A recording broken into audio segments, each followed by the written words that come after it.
After a lot of experience working in this field, I can confidently share with you the top 5 effects of divorce on children.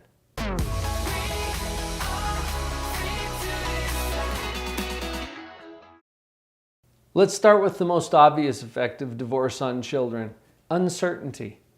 Uncertainty about where they fit, uncertainty about their family, uncertainty about the world around them. Children get their sense of security and predictability primarily from their home, from the first 3 years of their life. These are very crucial developmental times for children. And when that is disrupted through a divorce, it brings a lot of things into question for them about how stable, how secure, how safe they are in their world. This uncertainty about what is to come. Little disclaimer, as I share these 5 effects of divorce on children, none of these are insurmountable.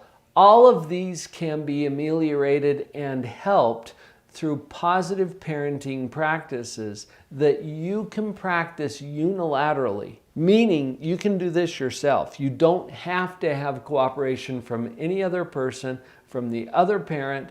Of course, it's always nice when we can get that.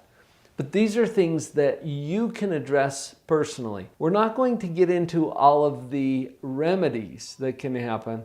I think I'm going to lump that into a general category called positive parenting. And if you want some more help with that, jump over to the Parenting Power Up or liveonpurposecentral.com, where we have put together all of the resources that you'll need to do that piece. Let's move on to the second effect. Children who experience the divorce of their parents almost universally feel a conflict of loyalties. This is because they love both of their parents.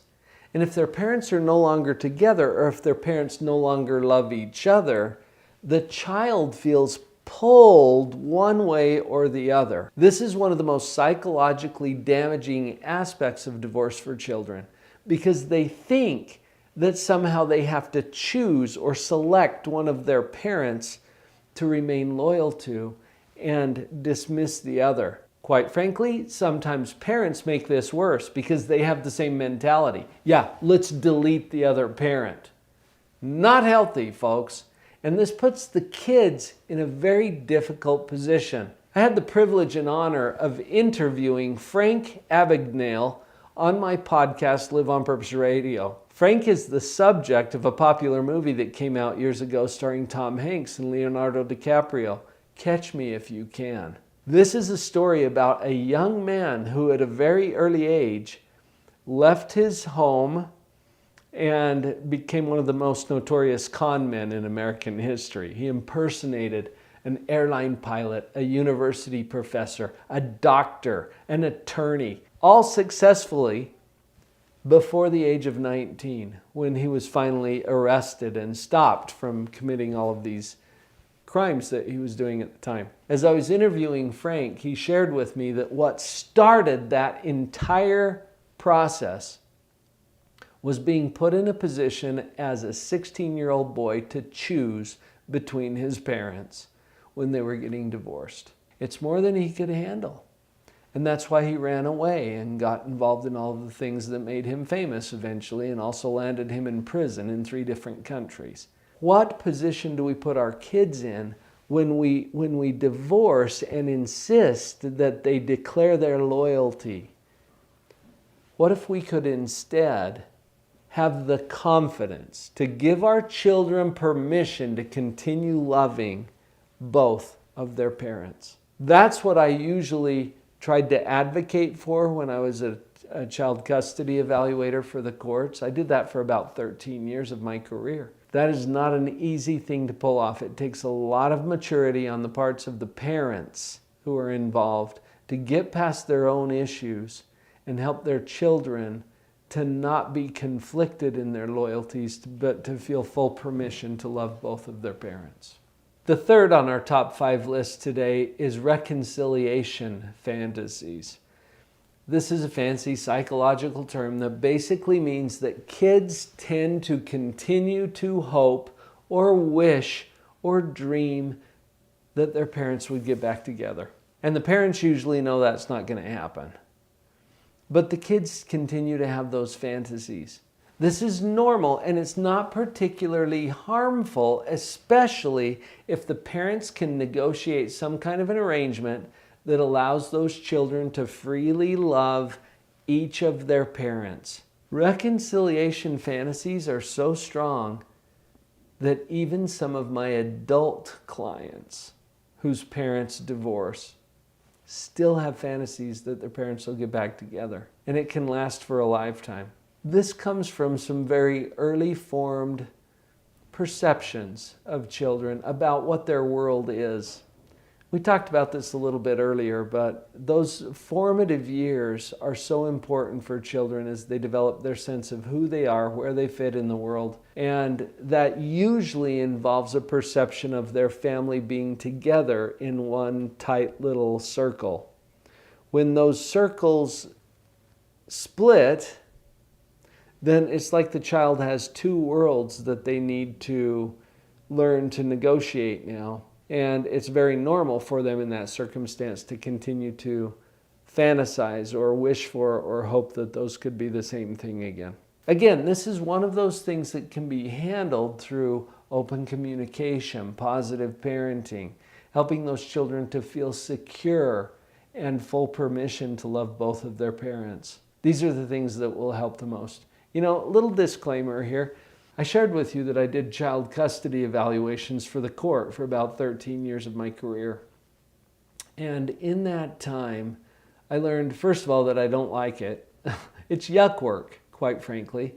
I much prefer assisting people like you to do the things that will help to minimize the damage and maximize the positive effects of whatever lifestyle changes come up for your kids. In all of that time working in child custody, I saw a lot of kids who were hurt by things that their parents could have done differently and still get divorced, but do it in a way that doesn't damage the children quite so much. That's why we're having this conversation to start with. Now back to the list. Let's go to number 4, alienation. This is a term that was coined by Dr. Richard Gardner years ago when he called it parental alienation syndrome. And it was the first time that the court started to recognize that, there are some times when one parent or the other, and sometimes both, would start to poison the waters a little bit. You know, plant seeds of discontent in the children against the other parent. It is a nasty tactic that hurts children. Please do not do this. On behalf of your children, I ask you to honor and respect the other parent, even if you hate them. And that's not easy to do. That's why I said earlier it takes a little bit of maturity to do this. Parental alienation is one of the most damaging effects that children can experience in a divorce. Now, what if it's not you? What if it's the other parent that's doing the alienating? I'm actually doing another video specifically on that topic, so you can watch for that one. For now, let's just say that you need to live with integrity. You need to be the person that you've promised yourself and your children that you would be, and not get sucked into the nasty dynamics that happen sometimes in a child custody dispute or when parents divorce and can't figure out how to share their kids. Do not engage in parental alienation. And if you need some help to see it, get the help that you need so that we don't hurt the kids in the process. Now, I've saved the most obvious one, perhaps, until last, and that's anxiety and depression. A very common occurrence among children whose parents get divorced, and it's because of all of the other things that we've talked about here today. It's not something that we can't overcome, because with a lot of support, good communication, and positive parenting, we can help our children through positive parenting to work through the difficulties that will come into their lives if their parents divorce. Keep in mind that children are very resilient. When we approach them with love and confidence and support, they can get through anything, including this.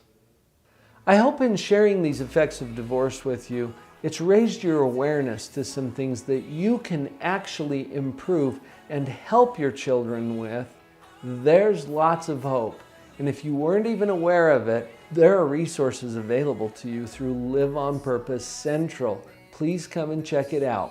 go.liveonpurposecentral.com, where you will find resources, you will find coaching that's available. I even do open office hours there where you can pop in and ask me a question. Anytime you need some support as a member of Live on Purpose Central, come check it out.